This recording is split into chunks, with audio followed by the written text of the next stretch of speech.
Hello everyone, how are you? I hope you all are fine. तो आज हम हमारी हिंदी की पाठ्य पुस्तक आरोह भाग 2 काव्यखंड की पोइम 4 पढ़ेंगे, जिसका शीर्षक है कैमरे में बंद अपाहिज। कैमरे में बंद अपाहिज शीर्षक के कवि रघुवीर सहाय जी हैं। रघुवीर सहाय का जन्म 9 दिसंबर 1929 को लखनऊ में हुआ। इनका रचना कार्य सन 1940 से ही आरंभ हो चुका था। वे आरंभ से ही पत्रकारिता से जुड़ गए। 1949 में इन्होंने दैनिक नवजीवन को अपनी सेवाएं देनी आरंभ कर दी।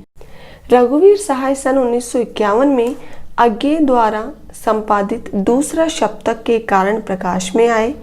सीढ़ियों पर धूप में इनका पहला काव्य संग्रह है और रघुवीर सहाय का संपूर्ण जो साहित्य है वो किस नाम से प्रकाशित है? रघुवीर सहाय रचनावली के नाम से प्रकाशित है। कैमरे में बंद अपाहिज कविता रघुवीर सहाय द्वारा रचित लोग भूल गए हैं काव्य संग्रह में संकलित है। यह कविता दूरदर्शन तथा स्टूडियो की जो भीतर की जो दुनिया होती है, उस भीतरी दुनिया को रेखांकित करती है। आज का मीडिया दुखदाई विकलांगता को अपनी लोकप्रियता का माध्यम बनाना चाहता है। पता है क्यों? क्योंकि मीडिया जो है ना, उस मीडिया में लोकप्रियता प्राप्त करने की होड़ लगी हुई है।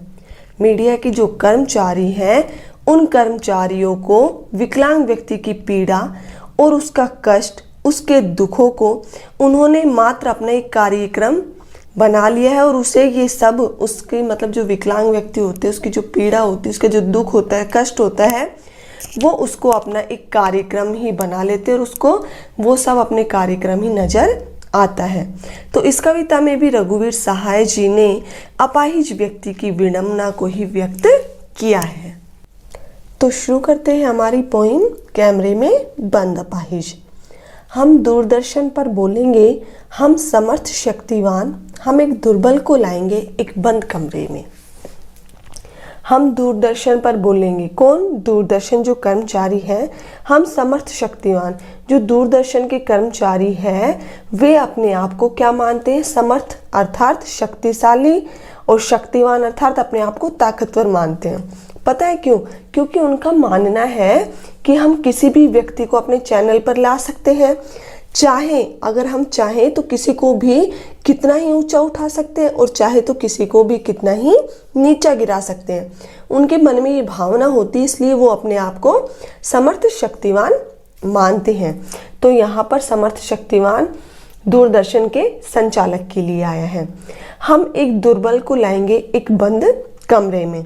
और जो दूरदर्शन का संचालक होता है, वो अपने साथियों से कहता है कि हम एक दुर्बल अर्थात कमजोर व्यक्ति को लाएंगे एक बंद कमरे में, अर्थात हम हमारे स्टूडियो का जो बंद कमरा है, उस बंद कमरे में एक कमजोर व्यक्ति को लाएंगे। उससे पूछेंगे, तो आप क्या अपाहिज है? तो आप क्यों अपाहिज है? आपका अपाहिजपन तो दुख देता होगा। तो इस तरीके से कवि रघुवीर सहाय जी क्या बता रहे हैं कि जो संचालक कर्मी होते हैं स्टूडियो के, वो क्या करते हैं कि एक व्यक्ति को, विकलांग व्यक्ति को अपने स्टूडियो के बंद कमरे में ले आते हैं और उससे पूछेंगे, यानी उससे प्रश्न करते हैं कि क्या आप अपाहिज हैं? उस विकलांग ही व्यक्ति से कि वो क्या प्रश्न करते हैं कि क्या आप अपाहिज है? अपाहिज अर्थात क्या आप विकलांग हैं? तो आप क्यों अपाहिज है? अगर आप विकलांग हैं तो आपके विकलांग होने का क्या कारण है? आपका अपाहिजपन तो दुख देता ही होगा, देता है। और हम उससे क्या प्रश्न पूछेंगे कि जो आपका अपाहिजपन अर्थात जो आपका विकलांगतापन है, वो आपको दुख तो देता ही होगा।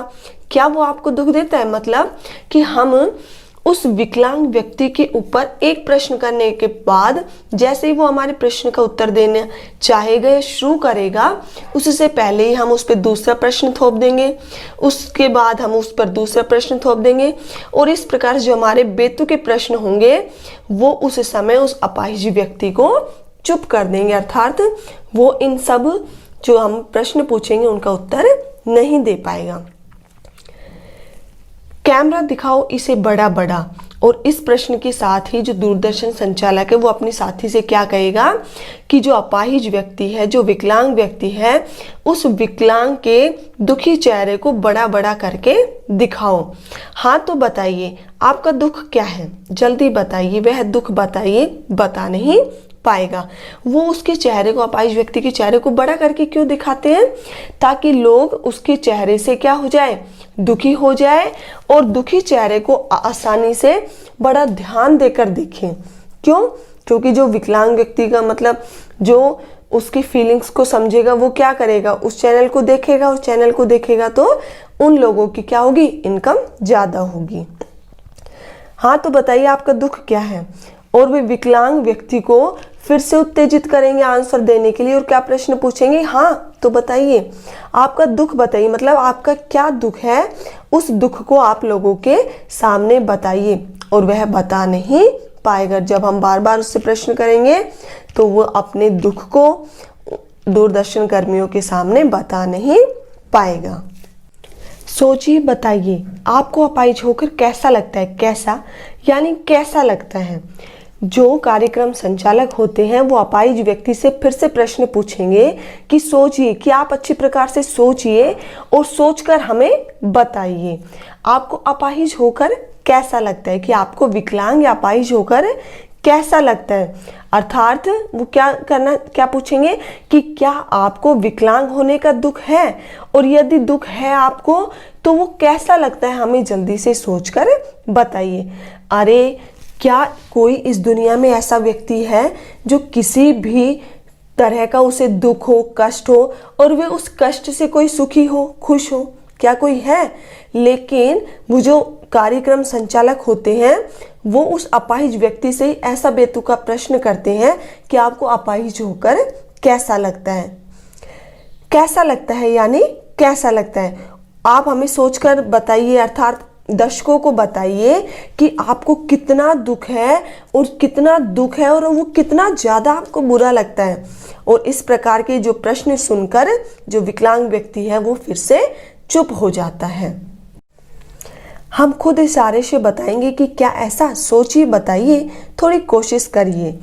जब कार्यक्रम संचालक उस व्यक्ति से, किससे, उस विकलांग व्यक्ति से पूछते हैं कि आपको कितना दुख है विकलांग होकर, जब वो चुप रहता है तब जो दूरदर्शन कर्मी अर्थात जो कार्यक्रम संचालक होते हैं वो अपने बहुत बेहुदे इशारे से पूछते हैं, मतलब किसी की तरफ इशारा करते हैं और पूछते हैं कि क्या आपको वो ऐसा लगता है कि जो आपका दुख है क्या इस व्यक्ति के जैसा, इसके जैसा है।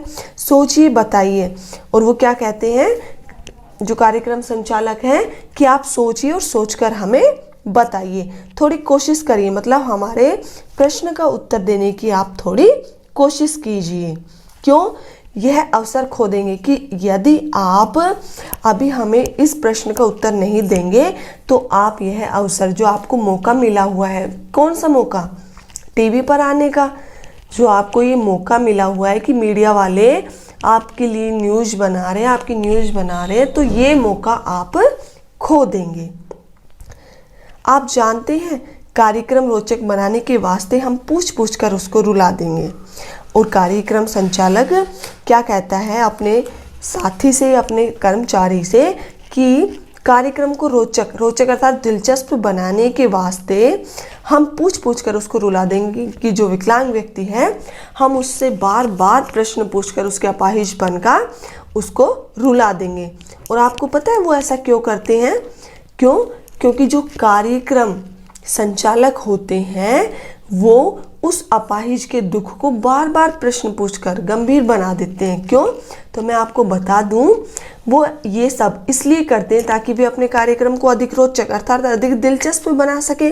और कार्यक्रम जितना ही ज़्यादा दिलचस्प होता है, जितना ही ज़्यादा लोग उसे पसंद करते हैं, उतने ही अधिक से अधिक जो कार्यक्रम संचालक होते हैं, मीडिया वाले होते हैं, वो पैसे उनसे कमा लेते हैं।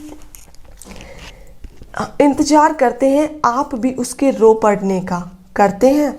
और वो क्या कहता है कि इस प्रकार हम इंतजार करते हैं किसके? विकलांग व्यक्ति के रो पड़ने की, कि जब विकलांग व्यक्ति रोएगा तो उसको देखकर जो दूरदर्शन कर्मी, जो लोग देख रहे हैं उस शो को, वो भी उसकी भावनाओं से, उसकी फीलिंग्स से जुड़ जाएंगे।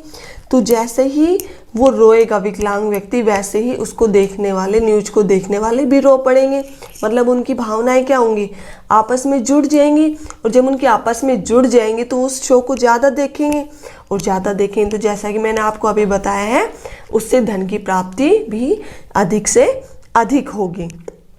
तो मैं आपको एक एग्जांपल देती हूँ।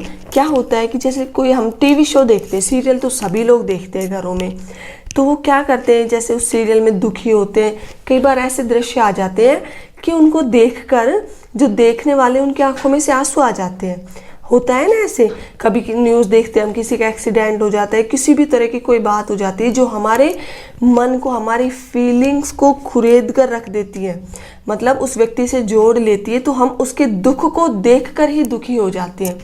लेकिन जो ये कार्यक्रम संचालक होते हैं, उनको किसी भी व्यक्ति से, किसी भी व्यक्ति की किसी भी प्रकार की भावनाओं से कोई लेना देना नहीं होता। वो तो सिर्फ और सिर्फ अपने शो को आगे तक ले जाना चाहते हैं। फिर हम पर्दे पर दिखलाएंगे फूली हुई आंख की एक बड़ी तस्वीर, बहुत बड़ी तस्वीर, और उसके होठों पर एक कसमकसाहट भी। क्या कह रहे हैं कि फिर हम पर्दे पर दिखलाएंगे, जो कार्यक्रम संचालक हैं वो कह रहे हैं कि हम फिर से पर्दे पर दिखलाएंगे क्या, फूली हुई आंख की एक बड़ी तस्वीर। फूली हुई आंख मतलब जब वो विकलांग व्यक्ति को रुलाने की कोशिश करते हो, जब उनको लगता है कि जो विकलांग व्यक्ति से हम इस प्रकार से बार बार प्रश्न पूछ रहे हैं तो वो अभी रो पड़ेगा, जब उसकी प्रतीक्षा करते हैं। और फिर वो क्या कह रहे हैं कि हम उसके रोने के बाद जब उसकी आंखें फूल जाएंगी, मतलब सूज जाएगी, लाल हो जाएगी, तो उन आंखों की एक बहुत बड़ी तस्वीर हम उन लोगों को दिखाएंगे। ठीक है ना। जो कार्यक्रम संचालक है वे पर्दे पर अपाहिज व्यक्ति की फूली हुई आंख को बड़ा करके क्यों दिखाना चाहते हैं, ताकि वे लोगों के सामने अपाहिज के दुख दर्द को बढ़ा चढ़ाकर दिखा सके और अपने कार्यक्रम को प्रभावशाली बना सके। और उसके होठों पर एक कसमसाहट भी। कसमकसाहट क्या होती है, पीड़ा, छटपटाहटपन। और क्या कहते हैं कि जब उसकी मोटी मोटी आंखों को हम दिखाएंगे, उसके बाद जो उसके होठ हैं, उन होठों पर विद्यमान उसके विकलांगपन की मजबूरी, उसकी छटपटाहट और उसकी पीड़ा को भी उभार कर हम लोगों को दिखाएंगे। आशा है आप उसे उसकी अपंगता की पीड़ा मानेंगे। और वो क्या कहते हैं कार्यक्रम संचालक कि हमें अपाहिज के दर्द को इस प्रकार से दिखाना है कि एक साथ ही क्या हो जाए, उसकी जो छटपटाहटपन है वो, या उसकी अपंगता, उसकी विकलांगता की जो पीड़ा है, उसे जो दर्शक हैं वो उसको माने, मतलब उसके दर्द को एहसास करे, उसके दर्द को महसूस करें। एक और कोशिश दर्शक धीरज रखिए। और वो क्या कहते हैं संचालक कि हम एक और कोशिश करके देखते हैं। वे दर्शकों से धैर्य अर्थात धैर्य रखने की अपील करते हैं कि आप थोड़ी देर धैर्य रखिए, हम एक और कोशिश करके देखते हैं। देखिए, हमें दोनों एक संग रुलाने हैं। एक संग रुलाने, किन दोनों की बातें कर रहे हैं यहाँ पर कार्यक्रम संचालक, उस विकलांग व्यक्ति की और दर्शकों की। क्यों? क्योंकि जैसा कि मैंने अभी बताया था ना, उन दोनों की जब वो रोएगा तो उनकी फीलिंग्स आपस में कनेक्ट हो जाएंगी। तो यहाँ पर भी जो कार्यक्रम संचालक है वो यही कह रहे हैं कि हम दोनों को एक संग रुलाने की हमें अपाहिज के दर्द को इस प्रकार दिखाना है पर्दे पर कि वो एक साथ, अपाहिज और जो दर्शक हैं वो रो पड़े। आप और वह दोनों, कैमरा बस करो, नहीं हुआ रहने दो, पर्दे पर वक्त की कीमत है।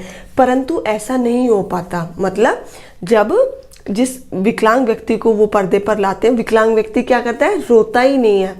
वो अपने दुख से, उसके बार बार प्रश्न पूछने पर वो दुखी नहीं होता है। क्यों? क्योंकि उसे पता होता है कि जो ये मीडिया वाले जो लोग हैं, कार्यक्रम संचालक जो लोग हैं, वो मेरी फीलिंग का सिर्फ व्यापार कर रहे हैं।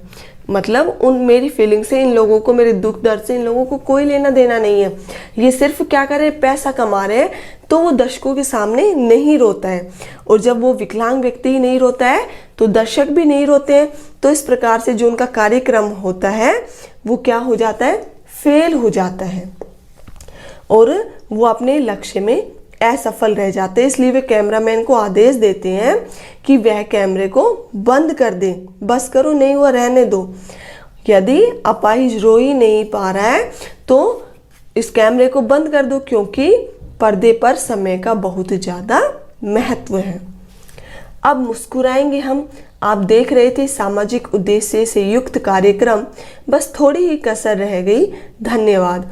और जब इन सब का लक्ष्य पूरा होने में असफल रह जाते हैं, तब ये दर्शकों के सामने मुस्कुराते हैं और मुस्कुरा कर क्या कहते हैं कि आप देख रहे थे सामाजिक उद्देश्य से युक्त कार्यक्रम, कि आप इस समय सामाजिक पीड़ा को दिखाने वाला कार्यक्रम देख रहे थे। मतलब इसका क्या लक्ष्य था कि आप दोनों, मतलब आप इन अपाहिज व्यक्ति की पीड़ा को समझें और अनुभव करें। लेकिन वो कार्यक्रम संचालक मन ही मन क्या सोचेंगे कि उनका कार्यक्रम पूर्णतया असफल रह गया। और अंत में जो कार्यक्रम संचालक है वो दर्शकों को धन्यवाद करेंगे और क्या कहेंगे कि कार्यक्रम पर बने रहने के लिए धन्यवाद। पता है क्यों? क्योंकि हम आपके लिए ऐसे दूसरा कार्यक्रम लाएंगे। टीवी सीरियल में भी ऐसे ही होता है ना, कोई भी लास्ट में वो कैसा पॉइंट छोड़ देते हैं कि ताकि लोग अगला सीरियल देखने के लिए भावुक हो उठे। तो इसी प्रकार से जो कार्यक्रम संचालक है वो भी ऐसा ही करते हैं कि बस थोड़ी ही कसर रह गई, कि जो ये कार्यक्रम चल रहा था उस कार्यक्रम के पूरा होने में बस थोड़ी ही कसर रह गई और अंत में वो दर्शकों का धन्यवाद कर देते हैं। Thank you.